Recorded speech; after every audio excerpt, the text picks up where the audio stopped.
tema dessa noite: restaurando o amor.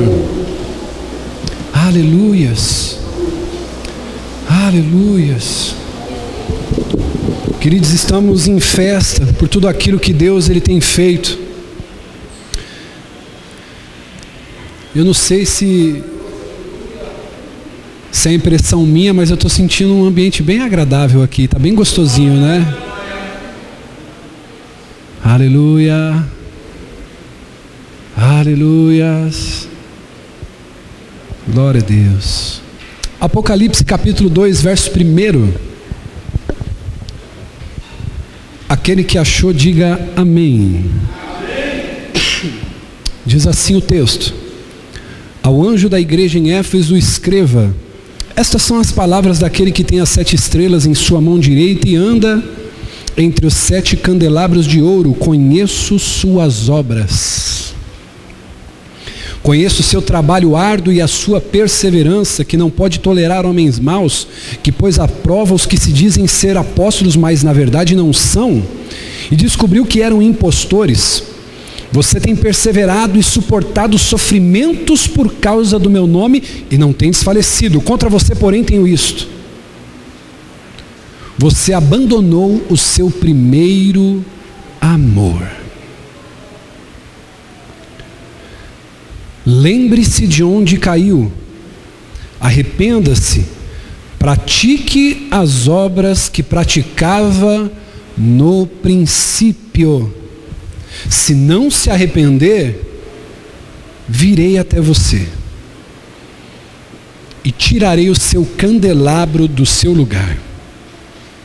Mas há uma coisa ao seu favor: você odeia as práticas dos nicolaítas, como eu também as odeio. Aquele que tem ouvidos, ouça o que o Espírito diz às igrejas. Ao vencedor darei o direito de comer da árvore da vida que está no paraíso de Deus. E você diga amém. Tome seu assento. Aleluias, aleluias, glória a Deus.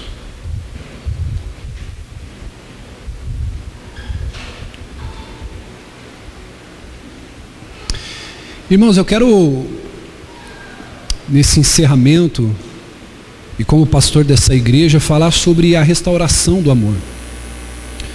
Nós temos aqui falado nesses 3 dias sobre o propósito geral dessas nossas reuniões, sobre o amor a Deus.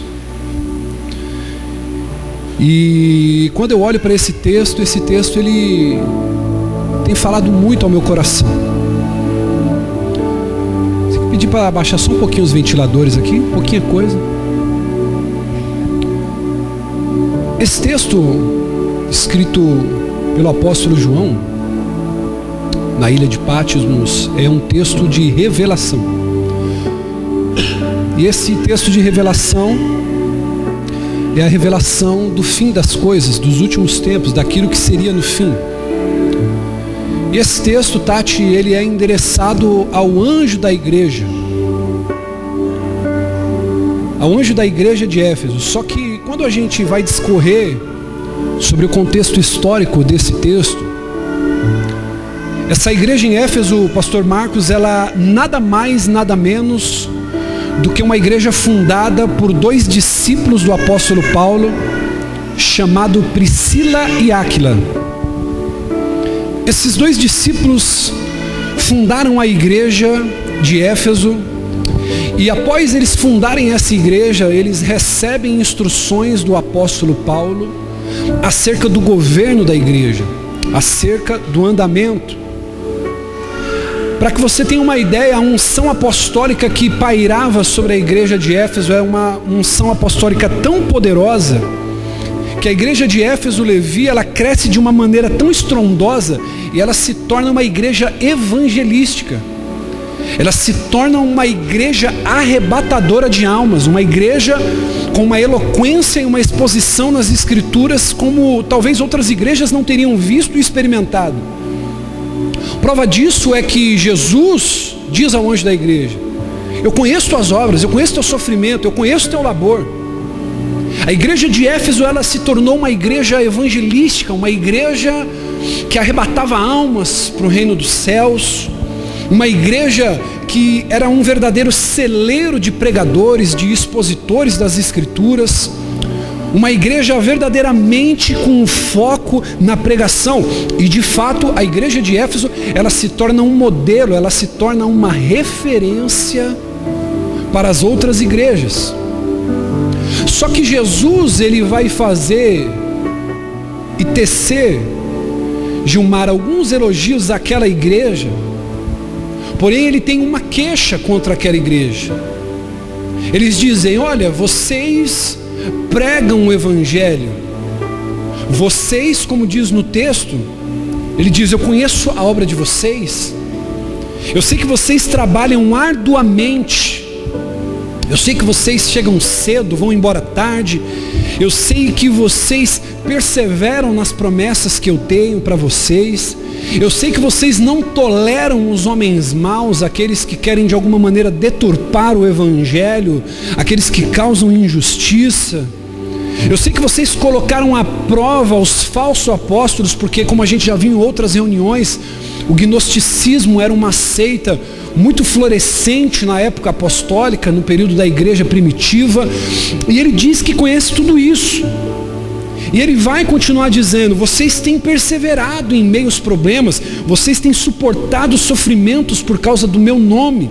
Ele vai dizer que eles suportam tamanho sofrimento e eles são, de certa maneira, dignos de ser imitados, porque eles não desfalecem.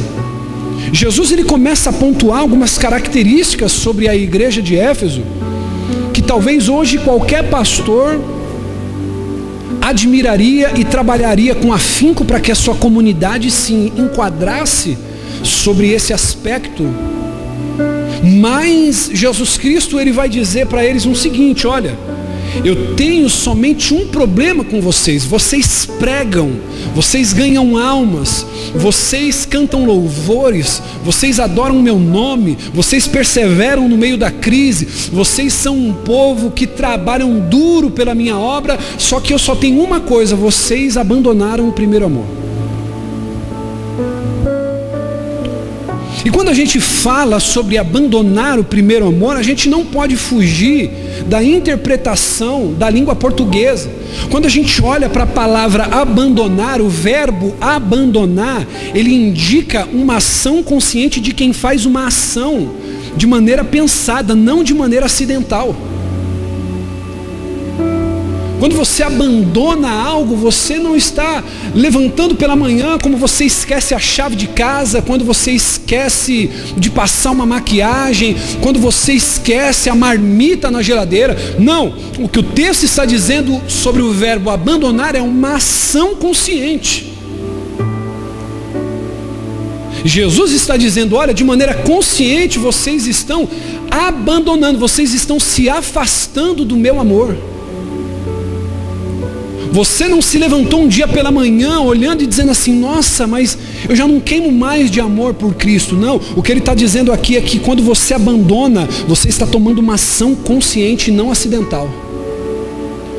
Jesus está dizendo para a igreja: vocês estão fazendo tudo isso, só que de maneira consciente vocês têm abandonado o primeiro amor.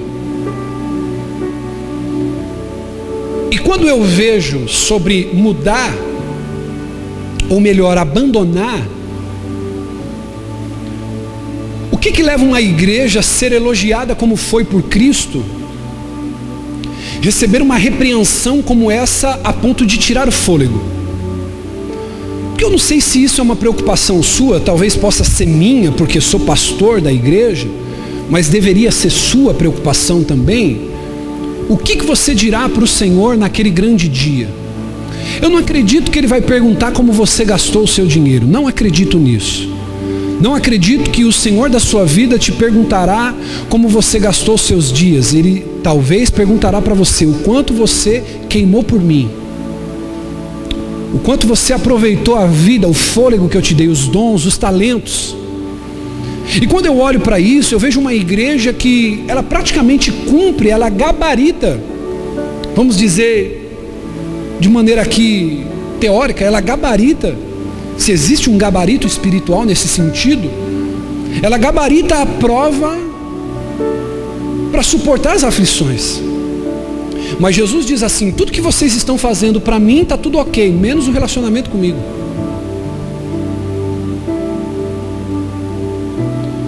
E nós precisamos refletir, bispa, nessa noite, sobre o nosso ativismo pelo rei e a nossa falta de relacionamento com o rei.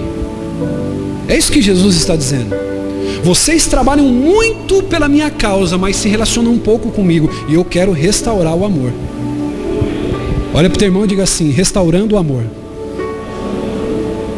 Então alguém que abandona é alguém que está fazendo de maneira consciente. Quem aqui lembra de um caso que repercutiu muito no Brasil inteiro, de uma mãe que abandonou o seu bebê recém-nascido numa caçamba de lixo?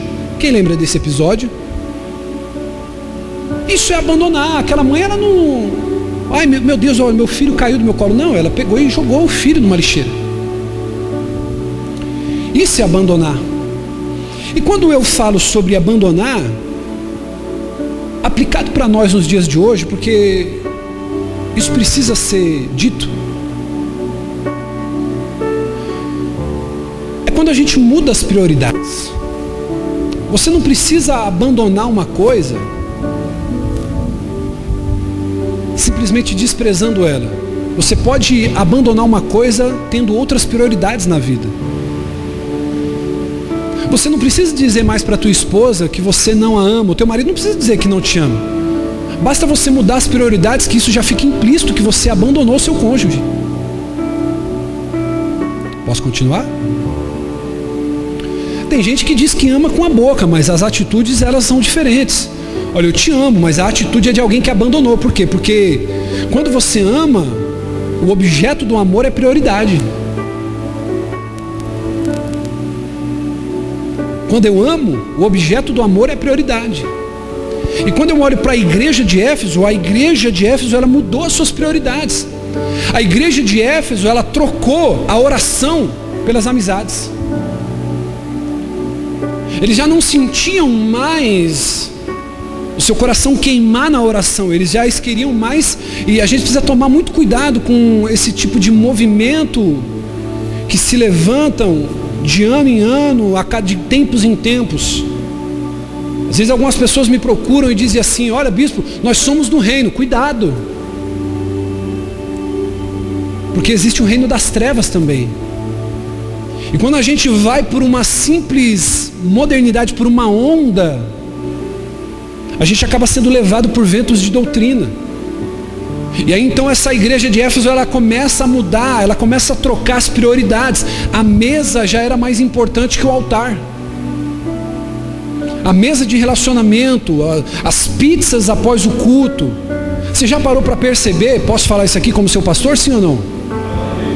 Qual foi a última vez que você saiu impactado de um culto e você disse assim: eu preciso ir para casa colocar minha vida em ordem, eu não posso continuar do mesmo jeito. Eu preciso fazer um planejamento de oração, um planejamento de jejum. Eu preciso colocar minha vida no altar, eu preciso colocar a minha vida em ordem. Não, o que nós vemos hoje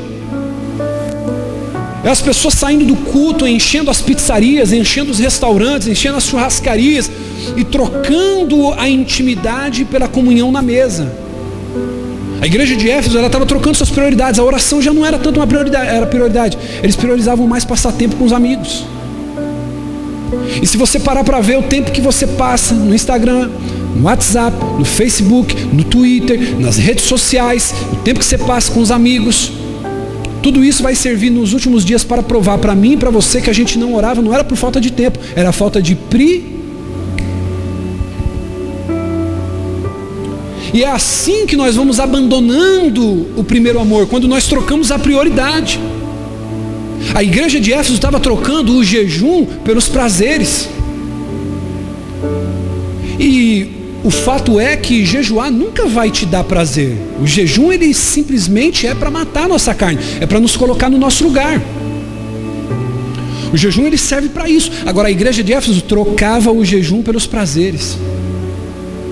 E quantas vezes nós estamos trocando o nosso momento de consagrar a Deus, de nos aproximarmos dEle, de nos relacionarmos mais com Ele, pelos prazeres que nos são oferecidos. A igreja de Éfeso, ela estava trocando as visitas aos perdidos pelo conforto do templo. E nós precisamos tomar cuidado com isso. Já parou para perceber que o desafio de toda igreja que começa, não, nós vamos colocar um piso, nós vamos colocar um ar-condicionado, nós vamos colocar LED, nós vamos trocar o som, e Deus vai abençoando, o propósito do coração é genuíno. E quantas pessoas que você conhece que começa com o coração na causa, mas depois o coração se perde?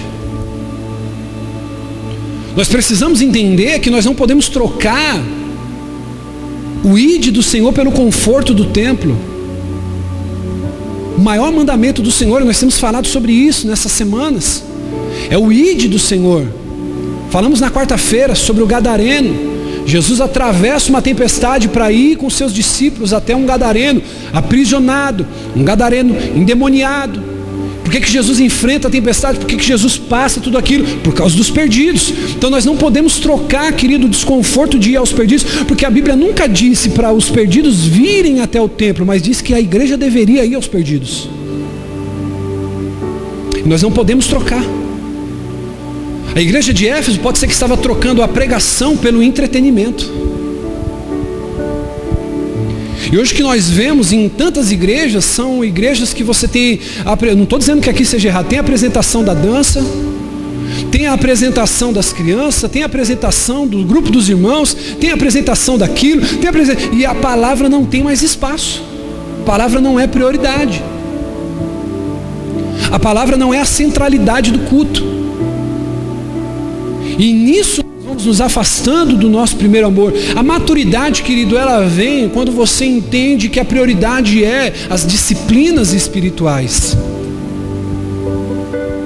Nós precisamos fazer as disciplinas espirituais. Quando eu fujo da oração, quando eu fujo do jejum, quando eu fujo da aplicação da leitura da palavra de Deus, eu estou abandonando o meu primeiro amor. E Deus, Ele quer restaurar o nosso primeiro amor. Ele quer restaurar o amor. Diga assim, Deus quer restaurar o amor. E se você parar para perceber, tudo que deixa de ser uma prioridade para a gente abandona. A gente deixa em segundo, terceiro, em quarto plano. Sim ou não? Quem lembra aqui quando você comprou o seu primeiro carro, sua moto, eu não sei. Quem aqui lembra? Você entrou no seu carro novinho, a primeira vez que Deus te abençoou com o carro. Primeiro mês, irmão, até a flanelinha da esposa lá que ela usava para limpar os espelhos lá, você passava no pneu. Por quê? Porque era uma prioridade. Só que depois que o tempo vai passando, irmão, você vai vendo que cuidar do carro toda semana, a cada 3 dias, é difícil. E aí você vê que você tem outras prioridades. Então você não pode passar um sábado inteiro toda vez lustrando o seu carro. E o que vai acontecendo? O carro vai ficando para depois. Você limpava toda semana, você começa a limpar semana sim, semana não, sim ou não? Você limpava semana sim, semana não, principalmente a gente que tem filho. É difícil manter um carro organizado quando tem filho. Estava vindo para a igreja agora, e aí minha filha subiu no carro lá, ela estava com um pacotinho de bolacha. A primeira freadinha que eu dei, puf, sabe, aquele monte de pó de bolacha, tudo dentro do carro. Eu disse, eita glória. Limpava a cada 15 dias, daqui a pouco era a cada 1 mês. Isso por quê? Porque não é prioridade. Tudo que não é prioridade na minha vida, eu vou deixando de. E aí quando a gente olha para a nossa vida espiritual, quando Deus deixa de ser a prioridade, nós o deixamos de lado. A exemplo disso, quando a gente olha para a vida do filho pródigo. E quantos pródigos estão dentro da casa? A gente tem o conceito da parábola de Jesus, do pródigo que largou o pai para viver os seus prazeres. Mas quantos pródigos estão dentro da casa do pai? Mas o filho pródigo, ele queria ir embora por quê? Porque a casa do pai deixou de ser interessante. E eu preciso tomar cuidado com isso.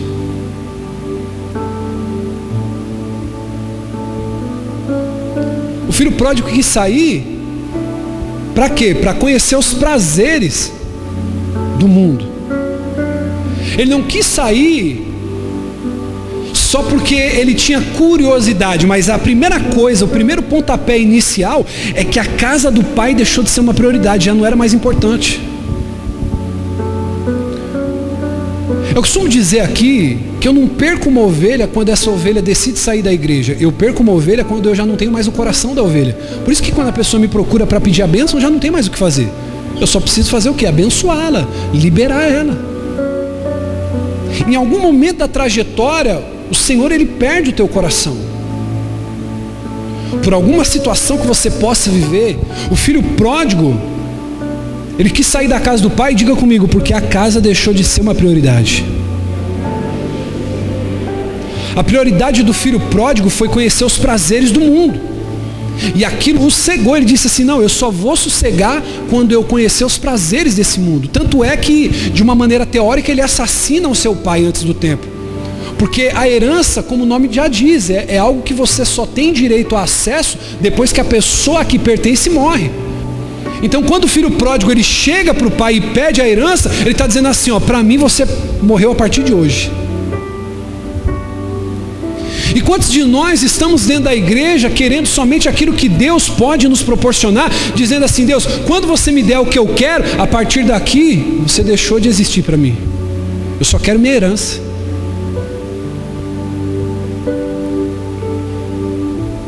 Sabe o que eu percebo aqui? A casa do pai já não atraía mais o filho pródigo. A casa continuava a mesma. Posso falar isso aqui para você, sim ou não? Isso aqui vai doer um pouquinho, mas eu preciso falar.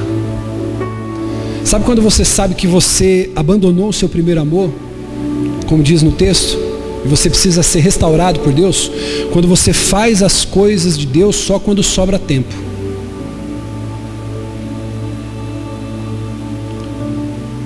Bispo, eu tenho minha família. Bispo, eu tenho meu trabalho. Bispo, eu tenho meus estudos. Tudo isso é legítimo. Mas eu nunca vi a Bíblia dizendo para você que a tua família vem em primeiro lugar, que o teu trabalho vem em primeiro lugar, que os teus filhos vêm em primeiro lugar. Eu sempre vi a Bíblia dizendo, coloque o reino dos céus e a sua justiça em primeiro lugar, e as demais coisas serão acrescentadas. Ô bispo, quando eu preciso ser restaurado, quando aquilo que eu faço para Deus deixa de ser uma prioridade. Eu priorizo o meu lazer, eu priorizo a minha família. Sua família nunca será a prioridade. E preste atenção, porque você não pode depois confundir o que eu estou falando ou mudar o contexto do que eu estou falando. Eu não estou falando que a tua igreja é a prioridade, eu estou falando que o Deus que você serve é a prioridade. Quem está entendendo isso, diga amém. Bispo, quando eu preciso ser restaurado do meu amor, quando as coisas de Deus, eu só faço quando sobra tempo. Quando eu me torno um espectador, eu vejo Deus trabalhando. Sabe o que eu vejo hoje? Posso falar isso aqui? Você quer saber onde está o coração de uma pessoa? Tira aquilo que ela faz. Eu já vi pessoas, querido, que quando você coloca uma liderança na mão dela e fala assim, isso aqui, posso falar? Vou conjecturar aqui. E aí você pega a tua parte. Se isso for para você, deixa o Espírito Santo te curar. Amém? Amém?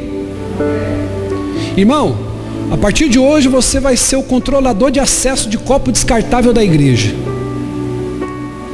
Aí o irmão vem lá, todo bonito, todo arrumado, cheiroso, barba feita, cabelo cortado. Ó irmão, agora é um copinho por culto, o bispo já deu a ordem, eu estou na liderança do controle de acesso do copo descartável da igreja e fica uma bênção. Às vezes o irmão precisa ser tratado, porque aquilo ensoberbeceu, e a gente precisa retirá-lo. Ou às vezes o irmão cresceu tanto para a função, que ele precisa progredir, ele precisa crescer, sim ou não? E aí, irmão, essa pessoa precisa ser tirada da função dela, e ela não servia por amor, ela servia por ego. Aí o irmão deixa de ser o controlador de acesso do copo, aí, quando tem uma conferência como essa, ele vem no dia que ele está escalado, ele não vem no dia que não está. Ele vem no dia que dá, ele não vem para entender que o corpo a qual ele pertence está em uma guerra espiritual, em uma batalha espiritual. Não, bispo, eu sou líder do louvor, então eu vou vir, eu vou fazer. Não, eu não sou líder, bispo. Não, eu sou pastor da igreja, então eu tenho que estar, eu tenho que fazer. Eu já falei isso para o pastor Diego, aos líderes da igreja. Se o que nós fazemos para o Senhor está relacionado, preso ao cargo que exercemos, miseráveis que somos. E aqui, quando eu olho para isso, eu vejo que a gente abandona o primeiro amor quando a gente só está fazendo quando sobra tempo. Parece que é uma coisa na mentalidade do povo que frequenta as igrejas hoje em dia, que fazer as coisas para Deus é uma obrigação exclusiva do pastor. Não, é o pastor que tem que estar, é o pastor que tem que fazer, é o pastor que tem que orar, é o pastor que tem que jejuar, e você só tem que viver milagre e ir para o céu, né? Olha para o teu irmão e diga assim: você é o quindim de Jesus, diga para ele.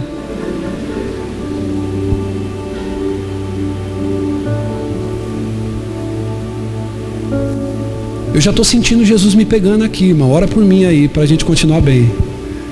Diga glória.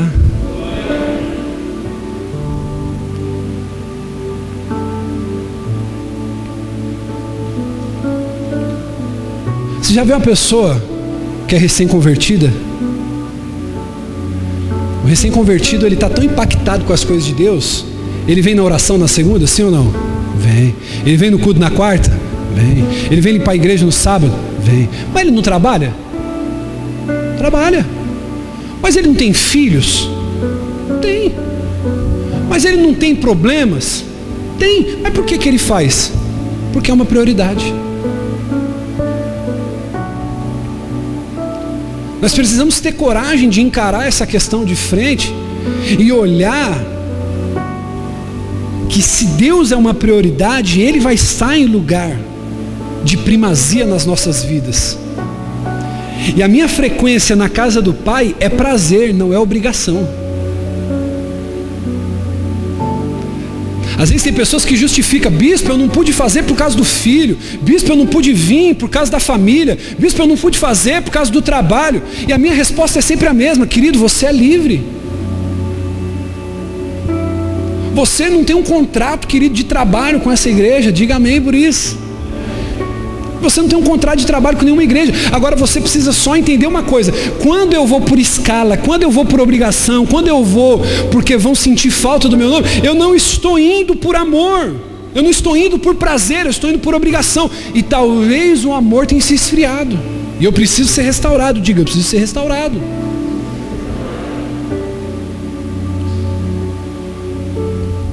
Nós precisamos que Deus restaure isso em nós. Só que isso só vem com uma consciência do erro. Nós temos falado sobre isso, falei no domingo passado. Como que as pessoas vão crer se não há quem pregue? E como vão crer num Deus de que nada ouviram? Então, para que eu possa ter essa percepção de que o meu amor por Deus precisa prevalecer, eu preciso entender que esse amor precisa ser restaurado. Deixa eu te fazer uma pergunta, querido. Posso fazer isso aqui? Levanta a sua Bíblia aí, por gentileza.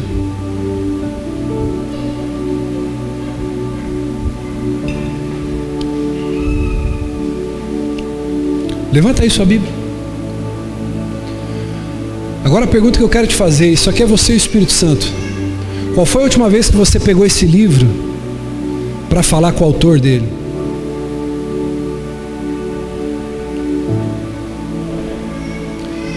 Olha para mim.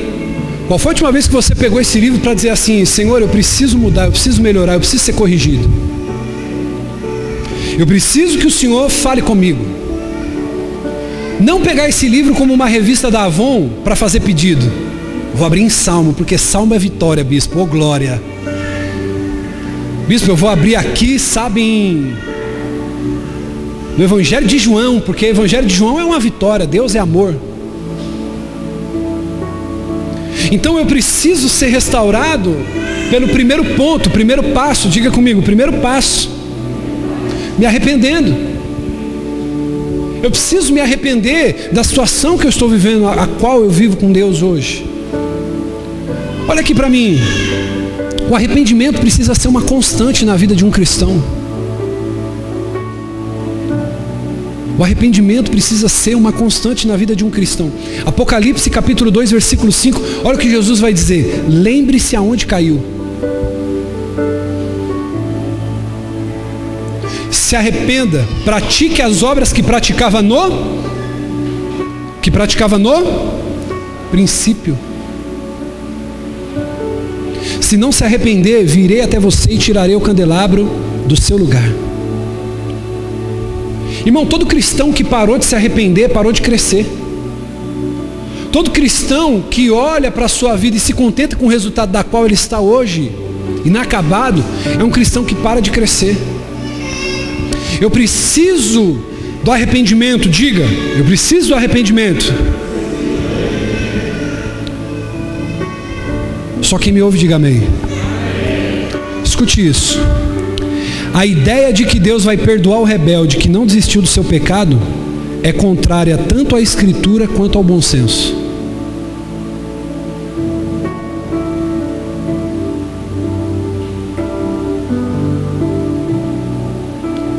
Nós temos que parar de tentar e nós temos que começar a entrar em ação. Diga amém por isso. Diga comigo, pecado e inferno. Pode ser melhor, pecado e inferno estão casados, a não ser que o arrependimento anuncie o divórcio.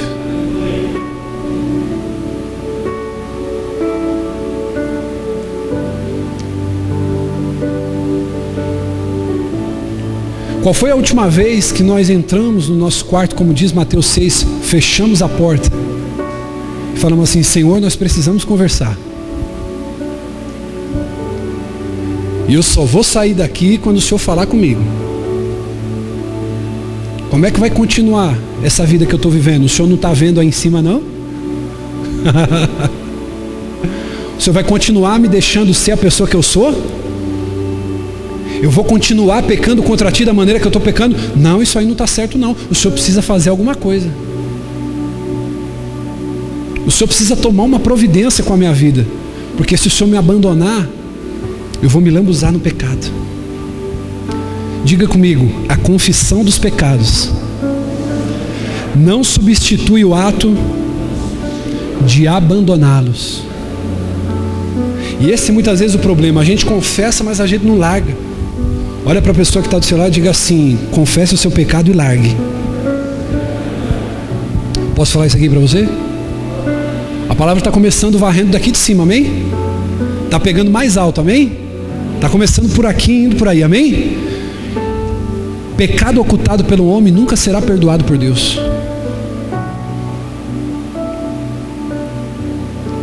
Nós estamos falando, restaurando o amor.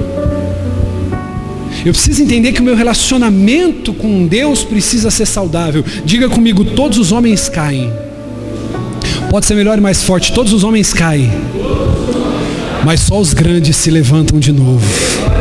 Eu quero profetizar, irmão, sobre a tua vida. Eu não sei como você entrou aqui. Talvez você está usando uma capa, todo mundo olha para você e diz: é crente, tem cara de crente, perfume de crente, Bíblia de crente, está cheio de Espírito Santo, mas só você sabe como essa palavra está penetrando no teu coração como uma flecha que está sendo lançada no teu coração. Eu quero dizer para você, meu irmão, sentindo o Espírito Santo nessa noite, que Deus ele tem um renovo para a sua vida. Basta você olhar para a miséria, basta você olhar para o estilo de vida que você está vivendo e dizer assim: Senhor, eu preciso me levantar, eu preciso viver algo novo na minha vida, eu preciso viver algo novo no meu ministério, eu preciso viver algo novo no meu casamento, na minha vida com Deus, no meu trabalho, e Deus ele fará. Só que eu preciso olhar e dizer assim: Senhor, eu preciso recomeçar.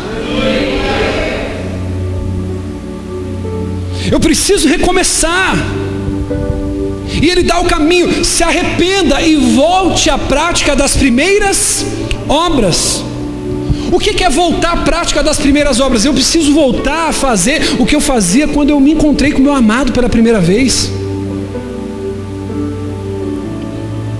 Eu lembro, irmão, que um dos primeiros anos da minha conversão, eu cheguei a passar madrugadas a fio orando, 1 hora, 2 horas, 3 horas. Houve madrugadas que eu passei 4 horas ininterruptas orando, ininterruptas, 4 horas, uma das maiores experiências que eu tive com Deus.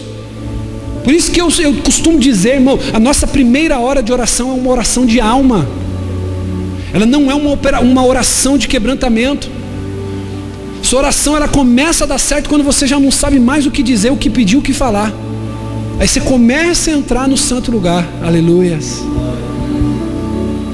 Então eu preciso voltar. Olha o que Jesus diz em João, Evangelho de João capítulo 13, versículo 34. Um novo mandamento lhes dou: amem-se uns aos outros. Como eu os amei, vocês devem amar uns aos outros. Com isso, todos saberão que vocês são os meus discípulos, se vocês amarem uns aos outros. Diga: amar uns aos outros. Irmão, eu lembro que quando eu tive meu encontro com Jesus, pastora Leia, eu queria levar minha mãe para a igreja, eu queria levar meu pai para a igreja, os meus irmãos para a igreja, até o cachorro eu olhei e falei: precisa de oração esse trem, eu vou levar para a igreja também. Eu lembro que quando eu me converti, e depois a gente vai virando o quê? Moralista. Eu me lembro, irmão, que eu joguei minhas roupas de reggae, de rock, joguei fora. Até aqueles livros que eu gostava de ler, da Zíbia Gasparetto, do Allan Kardec, aquele espiritismo, eu falei: não, vai ter pacto, vai ter umas coisas aqui, e o Espírito Santo não vai descer na minha casa. Irmão, eu preciso voltar para aquela pureza, para aquela inocência. Eu preciso voltar a praticar as primeiras obras. Eu preciso voltar à prática da oração. Temos orado pouco ou não, irmão? É difícil falar sobre isso. Geralmente quando a gente fala, quando a gente vai conversar, eu já vivi essa experiência com a minha esposa. Quando um está bem espiritualmente, o outro está mais ou menos. Quem já passou por isso aqui? Dentro de casa. Aí você às vezes quer falar com carinho para o marido ou para a esposa, você precisa orar um pouco mais. Irmão, lá vai o santinho agora. Está ó assim com Deus. Sim ou não, irmão? Ô glória. Está cheio. Agora só ele agora é o que tem mistério, que fala com Deus. E muitas vezes, irmão, essa nossa revolta, ela é uma denúncia de como a gente está mesmo. Irmão, quando a minha esposa fala para mim assim: ó, você precisa orar, irmão, sabe o que eu entendo? Que eu preciso orar mesmo. Quando eu falo para ela, irmão, um tempo atrás a gente estava conversando, eu falei assim: meu amor, você precisa orar. E nós estávamos numa discussão meio calorosa assim. Diga glória. Olha para o teu irmão assim, diga assim: é brincadeira, pastor não discute com a esposa não. Diga para ele ali. Isso aí não acontece não, irmão. Aí, irmão, e nós estávamos ali, ela querendo provar a razão dela, eu querendo provar a minha. Eu falei assim: ó, meu amor, sabe de uma coisa? Você está precisando orar. Ela: quer saber de uma coisa? Eu estou precisando mesmo.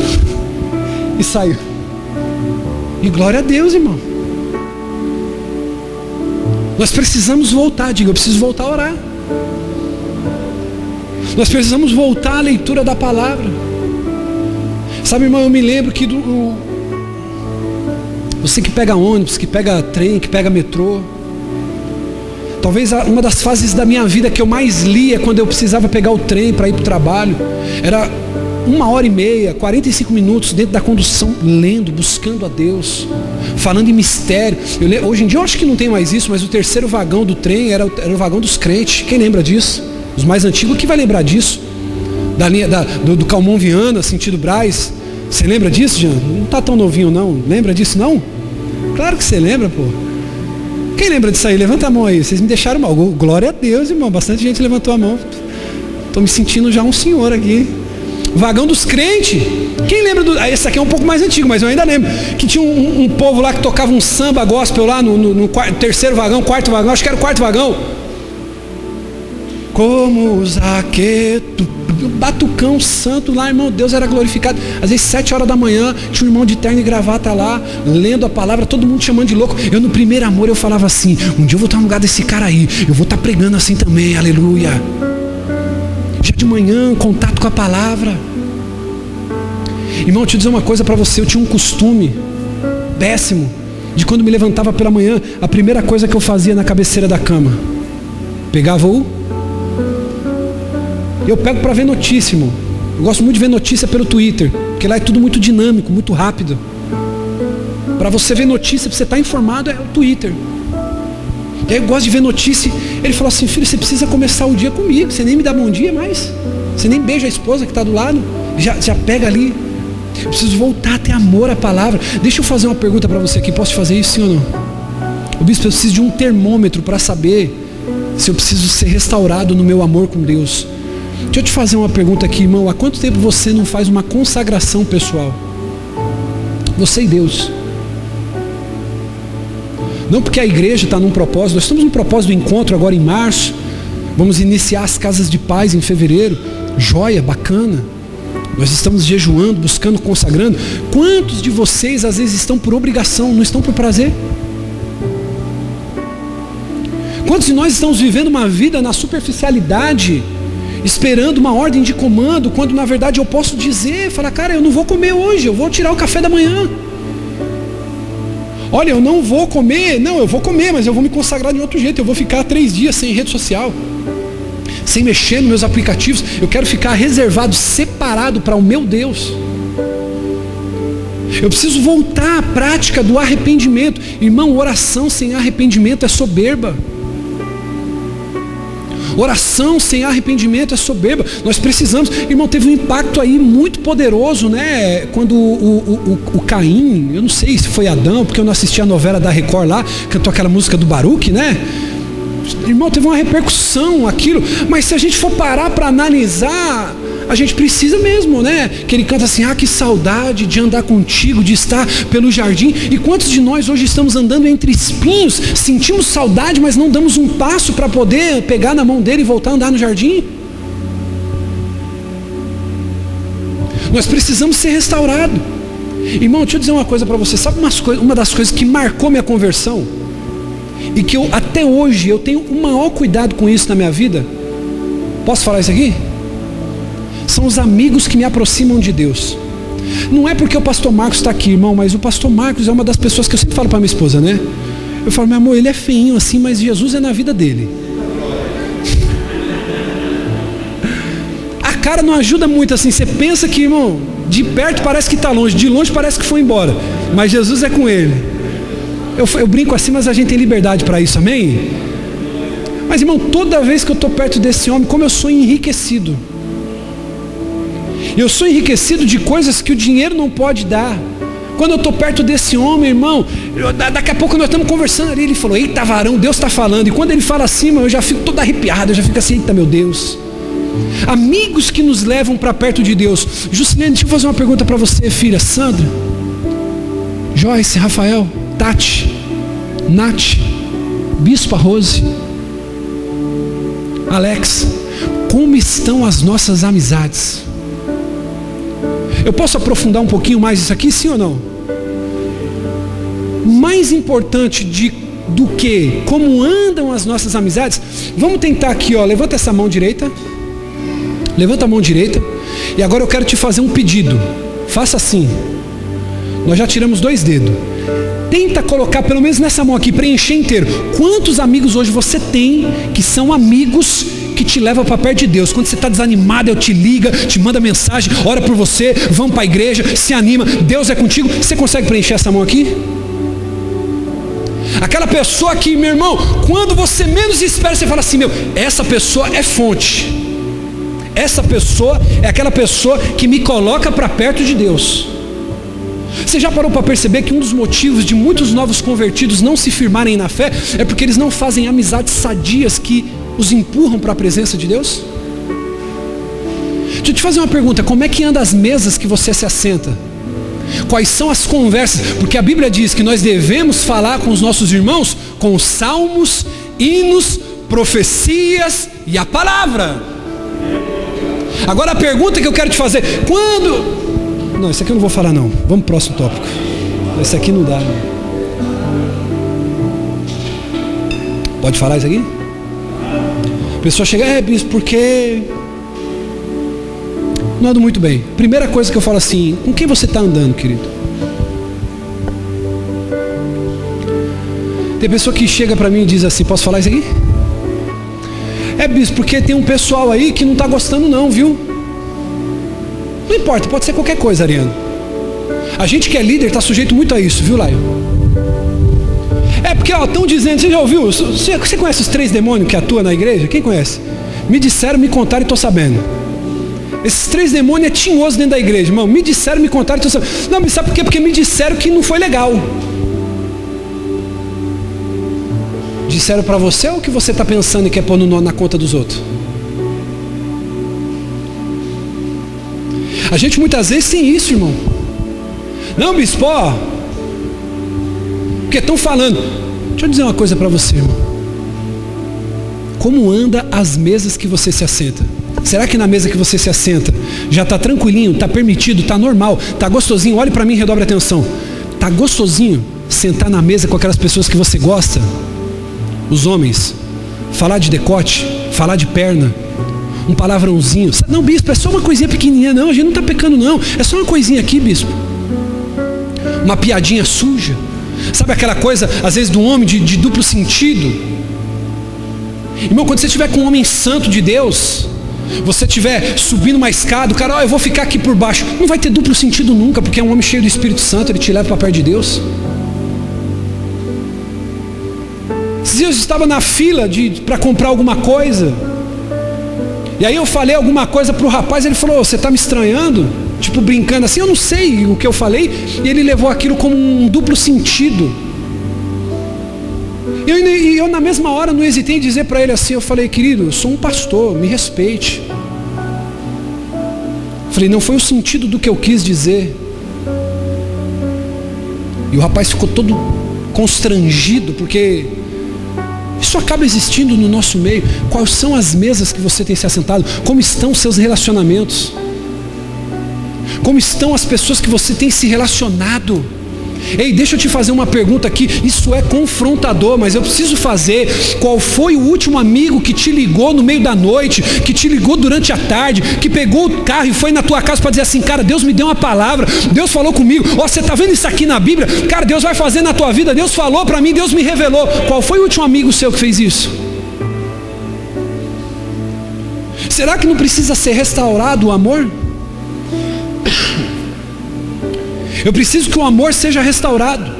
Olha o que diz 2 Crônicas, capítulo 7, versículo 14. Se o meu povo, que se chama pelo meu nome, se humilhar, orar, buscar a minha face e se afastar dos maus caminhos, dos céus eu ouvirei. Posso falar isso aqui? Se você que é pai, muitas vezes não se comove com o choro falso do teu filho, você acha que Deus vai se comover com o teu? Quem é pai aqui? Você sabe quando teu filho está chorando com dor, não sabe, lá? Teve um dia que eu saí do culto, fui para casa, eu estava dentro do carro, a minha esposa estava no quarto e a minha filha, ela gosta de ficar sempre me ajudando ali, carregar. O pastor sempre anda com algumas tranqueiras, né? Principalmente depois de culto, sempre tem uma coisa para levar. E aí ela estava me ajudando e do nada eu ouvi o choro. Eu ainda estava dentro do carro, eu ouvi o choro dela na sala. Irmão, eu vou dizer uma coisa para você. Todo pai que está aqui sabe quando o filho está chorando por dengue, sim ou não? Sabe quando o filho está chorando por medo, sim ou não? Sabe quando o filho está chorando por dor, sim ou não? Sabe quando o filho está chorando por desespero? Quando a minha filha começou a chorar, irmão, eu amassei a porta do carro, eu saí quebrando tudo, porque foi um choro de medo com dor, que mexeu comigo. Ela tropeçou na escada e ela bateu a canela na quina da escada, irmão. Eu brinco com o Levi, que ele tem dois. É o chorão que está com você? É o Jeremias, né? Vamos falar o Jeremias. Pensa no menininho que chora, irmão. Mas se o Jeremias, aqui brincando, a gente tem muita liberdade para isso. Se o Jeremias chorar diferente, essas cadeiras aqui tudo voa, porque o pai conhece. Diga comigo, o pai conhece. Agora vamos voltar para a palavra, se o meu povo que se chama pelo meu nome. Abre aqui para mim, por favor. Isso. Obrigado, meninos. Gostei desse cocó no cabelo aí, hein, filho. Você tá chique, hein? Diga, se o meu povo que se chama pelo meu nome se humilhar e orar. Olha para o teu irmão e diga assim: pega esse segredo essa noite. Não basta orar, tem que se humilhar na presença dele. Se o meu povo se humilhar, orar, buscar a minha face, se afastar dos seus maus caminhos, dos céus, ele não vai precisar descer na terra. Ele diz: dos céus eu ouvirei, perdoarei o seu e sararei a sua. Sabe o que quer dizer sararei a tua terra? Quando Deus foi fazer Adão e Eva, ele juntou o quê? Quando ele foi fazer Adão, o que ele juntou? O que ele juntou? Terra. E depois o que ele fez? Deu sopro. Sabe o que é sarar a terra? Sarar você do pé até o alto da cabeça. Sarar a terra é trazer um renovo, é restaurar um amor. Eu quero dizer para você, querido, que vai entrar por esse caminho restaurando o amor, Deus vai começar a ouvir a tua oração. Se arrependa na presença dele, ore confessando os seus pecados. Deus vai perdoar pecado aqui nessa noite. Quem crê nisso, irmão? Deus está aqui hoje de braços abertos. Sabia que eu descobri uma coisa, pastor, mas que Deus também perdoa pecado de pastor? Depois que eu descobri isso, meu irmão, eu fiquei cada vez mais forte. Depois que eu descobri, irmão, que quando eu virei pastor, eu era só um homem com um título que me dava mais responsabilidade, eu falei assim: uau, louvado seja Deus. Deus, ele vai perdoar teu pecado, irmão. Deus está perdoando pecados nessa noite. Deus, ele vai sarar a tua terra, vai abençoar a tua vida. Sarar a terra fala da nossa alma, irmão, porque a gente é feito do pó e pro pó nós voltaremos. Diga aleluias. Eu quero orar para você, se coloque de pé. Ei, eu quero encerrar aqui dizendo para você, bispo, por que restaurando o amor? Porque em algum momento, alguma área da nossa vida foi negligenciada.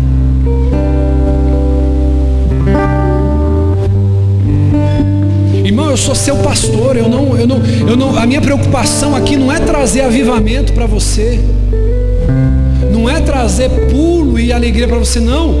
A minha função como pastor, querido, é trazer você para a realidade. Nós precisamos ser restaurados por Deus. Quem precisa ser restaurado por Deus? Meu coração precisa voltar a queimar pelo perdido. Meu coração precisa voltar a queimar pela oração, voltar a queimar pelo jejum. Meu coração precisa voltar a queimar pelas coisas de Deus, mas eu preciso me arrepender. Eu preciso me humilhar. E sabe, irmão, deixa eu dizer uma coisa para você. Eu percebi que muitas vezes os nossos títulos nos impedem de nos humilhar. Muitas vezes o nosso dinheiro, as nossas conquistas, elas nos impedem de nos humilhar. Muitas vezes a posição, quando Deus nos tira do monturo do pecado e nos coloca sentado entre os príncipes, nos impede de nos humilharmos. Teve uma vez que eu estava em casa conversando com a minha esposa, com a minha filha, a gente entrou num assunto, e eu querendo dar uma de durão, eu falei assim: eu não choro. Eu sou duro na queda para chorar, irmão. Tem mais algum homem aqui que é assim? Eu sou duro na queda. Aí minha filha falou: mentira, você chora. Eu falei assim: menina, você está me desmentindo? Ela falou assim: eu sempre te vejo na igreja chorando. Eu falei: não, filha, mas é outro choro que eu estou falando.